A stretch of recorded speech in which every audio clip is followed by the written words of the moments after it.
दोस्तों, Liz truss के resign करने के बाद ऋषि सुनक ने अपने सर पर ब्रिटेन के प्रधानमंत्री का ताज तो सजा लिया है, लेकिन कई एक्सपर्ट्स इसे कांटों का ताज भी कह रहे हैं। इस वक्त ब्रिटेन के प्रधानमंत्री की पोस्ट इतनी चैलेंजिंग है कि देश के बेरोजगार युवा भी इस आग में हाथ डालने से डरेंगे। यूके की इकोनॉमी की हालत तो खराब ही है, लेकिन उनके खतरे यहीं पर खत्म नहीं होते। तो क्या है ऋषि सुनक के लिए चैलेंजेस और क्या वो इन्हें सॉल्व कर पाएंगे? आइए जानते हैं आज की इस वीडियो में, तो बस अंत तक बने रहिएगा हमारे साथ। लेकिन वीडियो शुरू होने से पहले अगर आप लोग चैनल पर नए हैं या आपने अभी तक चैनल को सब्सक्राइब नहीं किया तो चैनल को सब्सक्राइब करना और बेल आइकन दबाना ना भूलें।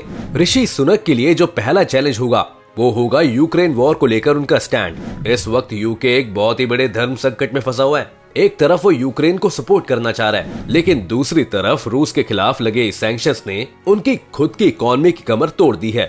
इस वक्त मीडिया में सिर्फ गैस प्राइस की चर्चा हो रही है, लेकिन गैस प्राइसेस के बढ़ने से इंडस्ट्रीज पर भी असर पड़ रहा है। सभी को प्रोडक्ट्स बनाने के लिए इलेक्ट्रिसिटी चाहिए, जिससे ऑपरेशन कॉस्ट बढ़ गई है। तो ना सिर्फ यूके में इस वक्त गैस और इलेक्ट्रिसिटी के पैसे ज्यादा हैं, बल्कि खाने पीने से लेकर जरूरी चीजों के लिए भी अब लोगों को महंगे दामों पर सामान खरीदना पड़ रहा है। जब ऋषि सुनक और लिज ट्रस प्राइम मिनिस्टर बनने की रेस में थे, तब ऋषि सुनक ने ये ऐलान किया था कि वो प्रधानमंत्री बनने के बाद यूक्रेन को न सिर्फ सपोर्ट करेंगे बल्कि डिफेंस फंडिंग को भी आगे बढ़ाएंगे। उस समय तक हालात फिर भी काबू में थे, लेकिन क्या अभी भी वो यूक्रेन को सपोर्ट करना अफोर्ड कर सकते हैं? ये एक देखने लायक बात होगी। वैसे रूस ने भी ब्रिटेन को कुछ वार्निंग्स देनी शुरू कर दी है।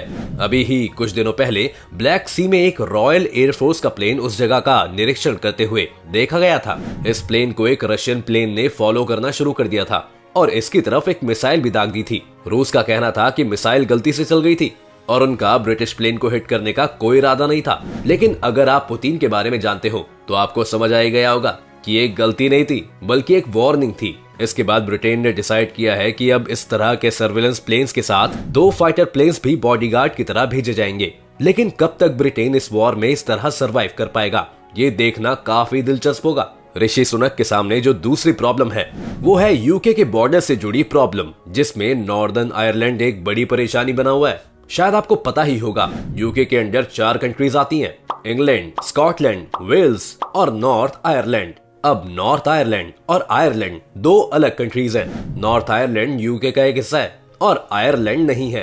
अब परेशानी सुनिए, यूके आज से कुछ साल पहले यूरोपियन यूनियन का एक हिस्सा हुआ करता था। यूरोपियन यूनियन के अंडर फ्रांस, जर्मनी और बाकी कई यूरोपियन देश हैं। यूरोपियन यूनियन का जो भी कंट्री हिस्सा होती है वो ये एग्री करती हैं कि इन कंट्रीज के बीच आपस में जो लेन देन होगा इस पर कोई टैक्स नहीं लगाया जाएगा। यानी कि अगर आप जर्मनी में कोई प्रोडक्ट बनाते हैं तो आप उसे फ्रांस में बेच सकते हैं और इसके लिए आपसे कोई एडिशनल टैक्स या इंपोर्ट ड्यूटी नहीं ली जाएगी। इसके साथ साथ जर्मनी के सिटीजन्स फ्रांस में भी काम कर सकते हैं और पूरे ईयू में यही सिस्टम चलता है। यूके को ये प्रॉब्लम थी कि बहुत से लोग पोलैंड जैसी कंट्रीज का वीजा लेकर भारत या बाकी देशों से पहले पोलैंड पहुंच जाते थे और फिर वो ईयू के रूल्स के तहत यूके में भी काम करने के लिए एलिजिबल हो जाते थे। इसी वजह से ब्रिटेन ने ईयू से अपना संबंध तोड़ दिया, जिसे ब्रेक्सिट कहा गया। अब प्रॉब्लम सुनिए, आयरलैंड भी ईयू का हिस्सा है और नॉर्दर्न आयरलैंड क्योंकि यूके का हिस्सा था इसलिए अब वो ईयू का हिस्सा नहीं है। लेकिन नॉर्दर्न आयरलैंड और आयरलैंड में सेम ही लोग रहते हैं। साथ ही इनके बीच सालों से आपस में फ्री ट्रेड भी चल रहा था। नॉर्दर्न आयरलैंड और ब्रिटिश गवर्नमेंट के बीच में काफी परेशानियां रही हैं। ऐतिहासिक तौर पर यहाँ पर आजादी की मांगे भी उठी हैं, हिंसा भी हो चुकी है और कई सारे मिलिटेंट ग्रुप्स भी यहाँ एक्टिव रह चुके हैं। इस परेशानी को यूके ने सॉल्व कर लिया था और यूके नहीं चाहता था कि ये परेशानी उन्हें आए, इसलिए ब्रेक्सिट के बाद भी उन्हें आयरलैंड और नॉर्दर्न आयरलैंड के बीच फ्री ट्रेड जारी रखा। अब ईयू और ब्रिटेन के लोग इस बात से नाराज हैं कि यूके आयरलैंड के साथ अभी भी ईयू वाली पॉलिसीज क्यों अपना रहा है और ऋषि सुनक की पार्टी ने भी ये साफ किया था कि इस एग्रीमेंट को वो खत्म कर देंगे। एग्रीमेंट खत्म होगा तो नॉर्दर्न आयरलैंड में विरोध शुरू हो जाएगा। तो ये एक ऐसी समस्या है जिसका बहुत ही समझदारी से सोल्यूशन ढूंढना होगा। लेकिन क्या ऋषि सुनक ये कर पाएंगे, ये भी वक्त ही बताएगा, क्योंकि नॉर्दर्न आयरलैंड में कुछ वक्त बाद इलेक्शंस हैं और 1.5 साल बाद यूके में भी इलेक्शंस हैं। अब चलते हैं तीसरी परेशानी की तरफ, जो कि इकोनॉमी से ही जुड़ी है। वैसे तो ब्रिटेन की इकोनॉमी की हालत में आप हजारों बातें पहले ही सुन चुके होंगे, लेकिन अभी तक कोई भी सोल्यूशन नजर नहीं आ रहा है और ऋषि सुनक के ऊपर इसे लेकर भी काफी प्रेशर है। उनकी मुश्किलें बढ़ाते हुए कई सारे लेबर यूनियंस ने भी स्ट्राइक पर जाने का फैसला किया है। कई सारे train drivers, dock workers, mail employees, barristers और टेलीकॉम स्टाफ इस साल बेहतर पे के लिए कई बार स्ट्राइक पर जा चुके हैं। अब यूनिवर्सिटीज के लेक्चरर्स, नर्सेस, जूनियर डॉक्टर्स और टीचर्स ने भी स्ट्राइक पर जाने की बात कर दी है। जहां पहले से ही इकॉनमी खस्ता हालत में है, वहां क्या सरकार इन लोगों की डिमांड्स पूरी कर पाएगी? और अगर नहीं तो बढ़ती महंगाई में ये लोग कैसे सरवाइव करेंगे? ये भी एक ऐसा मसला है जहां पर कोई एक सोल्यूशन नजर नहीं आता है और यही वहां की रूलिंग पार्टी यानी कंजर्वेटिव पार्टी के गले की हड्डी बन चुका है। अगली प्रॉब्लम ऋषि सुनक की पर्सनल प्रॉब्लम भी है और उनकी पार्टी की प्रॉब्लम भी है, और वो ये है कि यूके में अगले 18 महीनों में चुनाव होने वाले हैं। कई पोल्स ये बता चुके हैं कि अगर अभी भी चुनाव हो जाएं, तो वहां की विपक्षी पार्टी यानी कि लेबर पार्टी चुनाव जीत जाएगी। इसलिए ऋषि सुनक को इस बात का बहुत ध्यान रखना पड़ेगा कि उनकी पॉलिटिकल पार्टी फिर से जनता के बीच में कैसे पॉपुलर हो। ऋषि सुनक की पार्टी कंजर्वेटिव पार्टी है, जिसे लोग टोरे पार्टी भी कहते हैं। टोरे पार्टी के संबंधित ये है कि वो एक राष्ट्रवादी पार्टी है, यानी कि उन्हें अपने देश में इमिग्रेंट्स नहीं पसंद, उन्हें वहां के व्हाइट लोगों की पार्टी माना जाता है और साथ ही इकोनॉमी के मामले में भी उन्हें बहुत ही कंजर्वेटिव माना जाता है। क्या ऋषि सुनक अपने वोट बैंक को बचा पाएंगे? ये तो रही उनकी पार्टी को लेकर प्रॉब्लम्स, लेकिन ऋषि सुनक की पर्सनल प्रॉब्लम क्या है?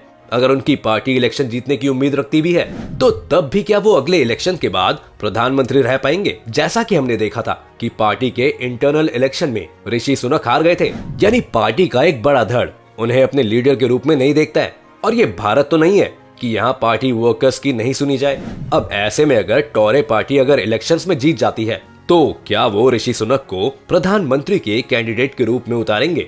जैसे कि हमने कहा था कि कंजर्वेटिव पार्टी का वोट बैंक वहां के व्हाइट लोग रहे हैं और एक इंडियन को प्रधानमंत्री के कैंडिडेट के रूप में इलेक्शन में उतरना उनके लिए थोड़ा सा रिस्की हो सकता है। ऋषि सुनक के साथ ये परेशानी भी है कि वहां के मिडिल क्लास लोग भी ऋषि सुनक को ज्यादा पसंद नहीं करते हैं। इसकी एक वजह ऋषि सुनक का अमीर होना है। ऋषि सुनक काफी अमीर है, ब्रिटिश रॉयल फैमिली से भी ज्यादा अमीर, और इसी वजह से वहां के मिडिल क्लास लोग ये मानते हैं कि वो अमीरों और एलिट्स का नेतृत्व करते हैं, ना कि उनका। ऋषि सुनक के कई इंटरव्यूज और वीडियोस इस वक्त यूके में पॉपुलर हो रहे हैं, जहां पर ऋषि सुनक की एलिट लाइफस्टाइल को देखकर लोग ये दावा कर रहे हैं कि उन्हें कॉमन सिटीजन्स की प्रॉब्लम्स के बारे में कुछ नहीं पता है। तो ऋषि सुनक को इस वक्त इकोनॉमी और ये स्ट्राइक्स तो संभालनी ही है, लेकिन नॉर्दर्न आइलैंड का मसला भी संभालना है। और अगर इस बात में वो कामयाब हो जाते हैं, तो फिर अगले इलेक्शन के लिए अपनी दावेदारी को भी मजबूत करना है।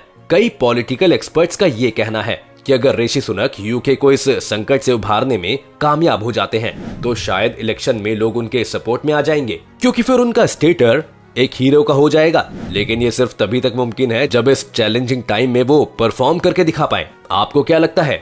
रूस यूक्रेन की जंग और ब्रिटेन की आर्थिक तंगी की इस हालत में क्या ऋषि सुनक दोबारा इलेक्शन जीतकर प्रधानमंत्री बन पाएंगे, या फिर इस टर्म में भी अपना कार्यकाल पूरा कर पाएंगे? अपनी राय हमें कमेंट सेक्शन में जरूर लिखिएगा। उम्मीद है आपको आज की इस नई वीडियो से कुछ सीखने को मिला होगा। अगर आपको आज की वीडियो पसंद आई हो तो वीडियो को लाइक करें, और अगर आप चैनल पर नए हैं या आपने अभी तक चैनल को सब्सक्राइब नहीं किया है, तो चैनल को सब्सक्राइब करना और बेल आइकन दबाना ना भूलें।